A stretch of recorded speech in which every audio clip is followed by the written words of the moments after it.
कल हम लोग जो है जहांगीर कंप्लीट कर लिए थे और आज हम लोग पढ़ने वाले हैं क्या, शाहजहां। रेडी है आप लोग? Yes sir. रेडी हैं सभी लोग? Yes sir. चलिए, तो शाहजहां के बारे में आपको बता दें कि शाहजहां का जो कार्यकाल था वो 1627 से लेके 1657, 1627 से लेके 1657 तक इसका कार्यकाल था।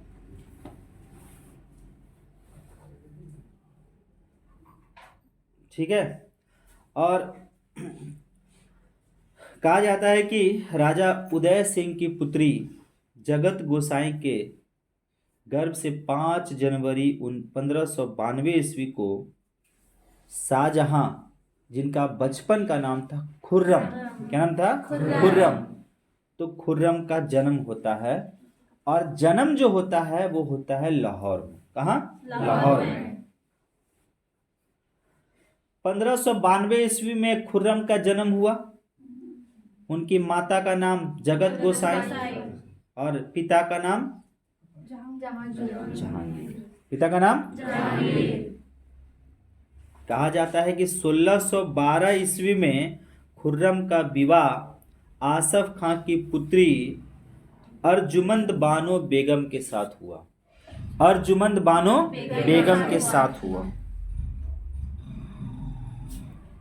ठीक है, अर्जुमंद बानो बेगम के साथ हुआ। किसका विवाह? खुर्रम का विवाह। ठीक है। और उसके बाद शाहजहां ने इनको मलिका ए जमानी की उपाधि प्रदान की थी। मलिका ए जमानी। एक दर्दनाक घटना घटता है 7 जून 1631। 7 जून 1631 ईस्वी में प्रसव पीड़ा के कारण अर्जुमंद बानो बेगम का मृत्यु हो जाता है। क्या होता है? मृत्यु हो जाता है।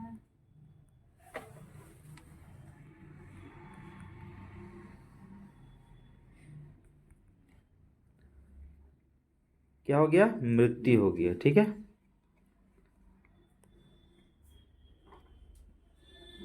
किसका मृत्यु हो गया?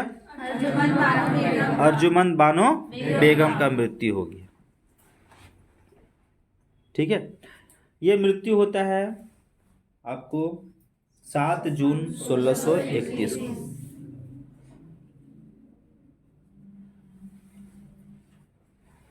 4 फरवरी 1628 ईस्वी को शाहजहां आगरा में अबुल मुजफ्फर साहबुद्दीन मोहम्मद साहिब किरण ए साहनी की उपाधि प्राप्त कर सिंहासन पर बैठते हैं। बहुत लंबा चौड़ा नाम है। अबुल मुजफ्फर साहबुद्दीन मोहम्मद साहिब किरण ए सानी के नाम से यह सिंहासन पर बैठते हैं। शाहजहां का वजीर आसफ खां था और महावत खां को खाने खाना की उपाधि प्रदान की गई थी। तो प्रश्न पूछता है कि शाहजहां ने किसे खाने खाना की उपाधि प्रदान किए थे? तो उनका नाम क्या है? महावत खां। और वजीर के पद पर कौन था? आसफ खां।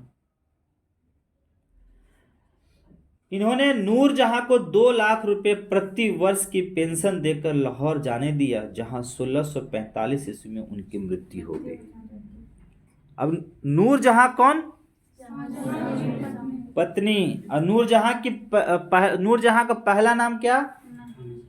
मेहरुनिसा।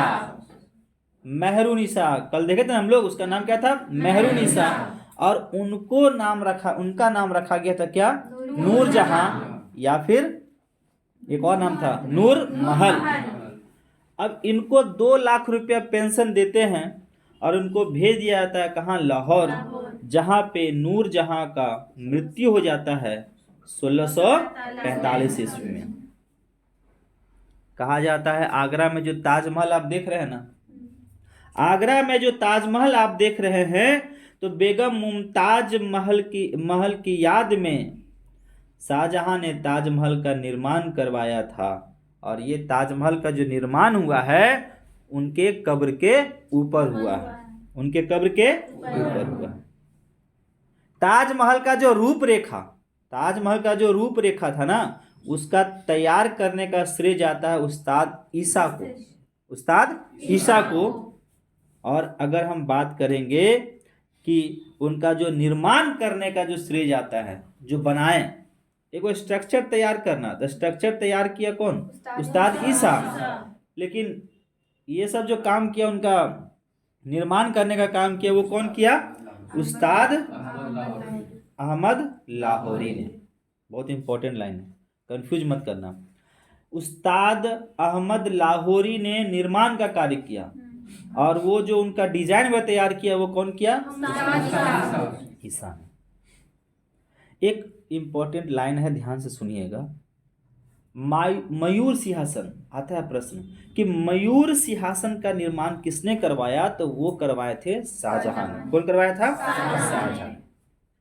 और मयूर सिंहासन जो निर्माण करवाया शाहजहां, उसका मुख्य कलाकार था बेबादल खां। बेबादल खां थे। और उस बादशाह के सिंहासन के पीछे पितरादुरा के जड़ाव का काम, एक श्रृंखला बनाई गई थी। ठीक है। शाहजहां के शासन काल को स्थापत्य कला का स्वर्ण युग कहा जाता है। क्या कहा जाता है? स्थापत्य कला का स्वर्ण युग। शाहजहां के द्वारा कुछ बनवाई गई इमारतें को हम लोग देख लेते हैं। जैसे कि आप दिल्ली के लाल किला देखे हैं ना, दिल्ली का लाल किला हो गया, दीवाने आम हो गया, दीवाने खास हो गया, दिल्ली का जामा मस्जिद, आगरा का मोती मस्जिद, ताजमहल और लाहौर किला शीश महल स्थित है, इत्यादि हम लोग कह सकते हैं। ये सब का तैयार करने का श्रेय किसको जाता है? शाहजहां को जाता है। ठीक है। शाहजहां ने 1632 ईस्वी में अहमदनगर को मुगल साम्राज्य में मिला लिया था, और 1638 ईस्वी में अपनी राजधानी आगरा से दिल्ली ले आया, और यमुना नदी के दाहिने तट पर जहानाबाद एक गांव का स्थापना किया था। ठीक है, शाहजहानाबाद। तो शाहजहां राजधानी आगरा से कहां ले आया? दिल्ली। और यमुना नदी के किनारे क्या स्थापना किया? शाहजहानाबाद के नींव डाला है। आगरा के जामा मस्जिद का निर्माण शाहजहां की पुत्री जहां आरा ने करवाया था। ठीक है, आगरा का जामा मस्जिद और एक दिल्ली का जामा मस्जिद। तो आगरा का जामा मस्जिद शाहजहां की बेटी जहां आरा ने करवाया, और दिल्ली का जामा मस्जिद, तो कंफ्यूज बिल्कुल मत होना। ठीक है, आगरा का जामा मस्जिद का निर्माण किसने करवाया? जहां आरा कौन थी? पुत्री थी। शाहजहां के दरबार में कुछ प्रमुख चित्रकार थे, जैसे कि मोहम्मद फकीर एवं मीर हासिम। मोहम्मद फकीर एवं मीर हासिम। शाहजहां के दरबार में बंशीधर मिश्र एवं हरिनारायण मिश्र नाम के दो संस्कृत के कवि थे।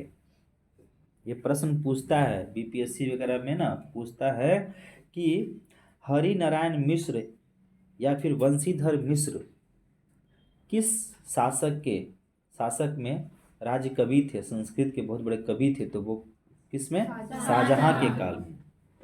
शाहजहां ने संगीतज्ञ जैसे कि लाल खां को गुण समंदर की उपाधि दिया था।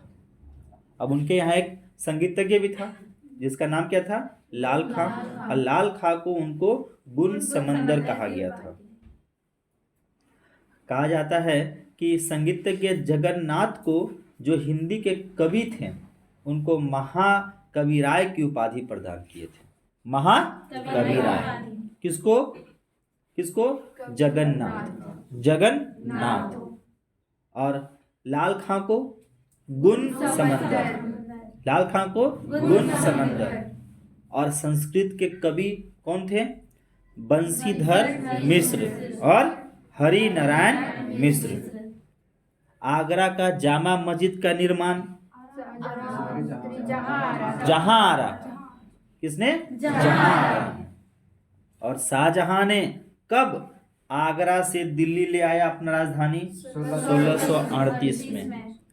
और किस नदी के किनारे? यमुना नदी के किनारे क्या का निर्माण करवाया? शाहजहानाबाद का निर्माण करवाया। ठीक है, अब आगे चलते हैं। शाहजहां के जो पुत्र थे उसमें दारा सिको बहुत विद्वान था। इसने भगवत गीता, योग वशिष्ठ, उपनिषद और रामायण का अनुवाद फारसी में करवाया था। सोच लीजिए, दारा सिको भगवत गीता, योग वशिष्ठ, उपनिषद और रामायण का अनुवाद फारसी में करवाया। और दारा सिको सरे अकबर नाम से उपनिषदों का अनुवाद करवाया था। उपनिषदों का अनुवाद किससे करवाया था?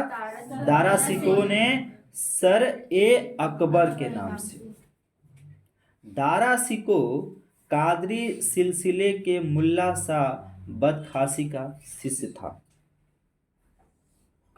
किसका शिष्य था? बदखासी, मुल्ला शाह बदखासी का शिष्य था।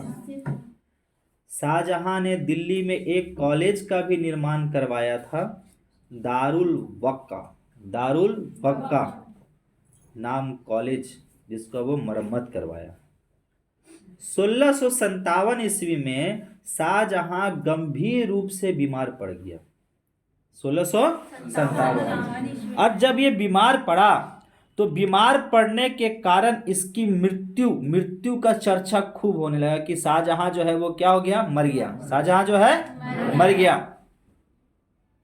और ये अफवाह फैल गया कि शाहजहां जी दुनिया से चले गए। शाहजहां दुनिया से चले गए। और फिर जब ये अफवाह फैला तो उनके पुत्रों के बीच जो है उत्तराधिकारी का युद्ध होने लगा। उत्तराधिकारी का मतलब कि अब राजा कौन बनेगा? और उस समय सुजा बंगाल, मुराद गुजरात और औरंगजेब दक्कन में था। सुजा उसका बेटा बंगाल में था, मुराद गुजरात में था और औरंगजेब दक्कन में था। फिर 15 अप्रैल 1658 ईस्वी में दारा सिको एवं अंग्रेज के बीच घरमट का युद्ध होता है और इस युद्ध में दारा की पराजय हो जाती है। दारा सिको की पराजय हो जाती है। उसके बाद दारा सिको फिर दोबारा औरंगजेब से लड़ने के लिए तैयार होता है और वह होता है सामूगढ़ का युद्ध। सामूगढ़ का युद्ध जो 29 मई 1658 ईस्वी में होता है। अगर कोई आपसे पूछे कि घरमट का युद्ध कब हुआ? 15 अप्रैल 1658। 15 अप्रैल 1658 को घरमट का युद्ध होता है दारा सिको और औरंगजेब के बीच, जिसमें दारा सिको बुरी तरह से हार जाता है। अब फिर दोबारा यह जो है अपने भाई औरंगजेब के विरुद्ध जो है युद्ध करता है, वह 29 मई 1658। एक महीना के बाद 29 मई 1658 उसको कहते हैं सामूगढ़ का युद्ध। सामूगढ़ का युद्ध जो है वह दारा सिको और औरंगजेब के बीच में होता है और फिर इसमें दारा सिको जो है बुरी तरह से हार जाता है। बुरी तरह से हार जाता है। अब बेचारा हार तो जाता है लेकिन फिर प्रयास करता है कि नहीं हमको, क्योंकि औरंगजेब समझ लीजिए तो अभी शासन देखेंगे उसका हम लोग, तो नहीं चाहता था दारा सिको की सत्ता जो है किसके हाथ में जाए? औरंगजेब के हाथ में जाए। फिर दारा सिको जो है अंतिम युद्ध लड़ता है जिसको कहते हैं देवरई की घाटी। और वह होता है मार्च 1659 में। 1659 में। अब बार बार दारा सिको औरंगजेब से लड़ रहा है। पहला युद्ध लड़ा कौन सा? घरमट का युद्ध 15 अप्रैल 1658 को। दूसरा दूसरा लड़ा सामूगढ़ का युद्ध 29 मई 1658। अब फिर लड़ता है देवरई का युद्ध जो मार्च 1959 में। अब इसमें भी पराजय हो जाता है और इस युद्ध के बाद इस्लाम धर्म की अवहेलना करने के कारण 30 अगस्त 1659 ईस्वी को इसकी हत्या कर दी जाती है। किसकी? दारा सिकों की। दारा सिकों ने अपना निर्वस्त्र जीवन अलवर के कंगबाड़ी किला में बिताया। इस किला का निर्माण जयसिंह दुत्त ने किया था। ठीक है। दारा सिकों को किंग ऑफ लॉफ्टी फॉर्च्यून यानी कि शाह बुलंद इकबाल के नाम से भी जाना जाता है। और 8 जून 1658 को औरंगजेब ने शाहजहां को बंदी बना लिया और आगरा के किले में अपने कैद जीवन के 8वें वर्ष अर्थात 22 जनवरी 1666 को 74 वर्ष की अवस्था में शाहजहां की मृत्यु हो जाती है।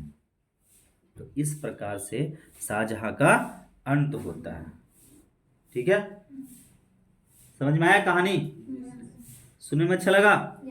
इसको और भी हम लोग डीप पढ़ेंगे। ठीक है, तो ये तो वर्बली हम लोग ऑब्जेक्टिव देख रहे हैं अभी, है ना, लेकिन इसको और डीप हम लोग पढ़ेंगे।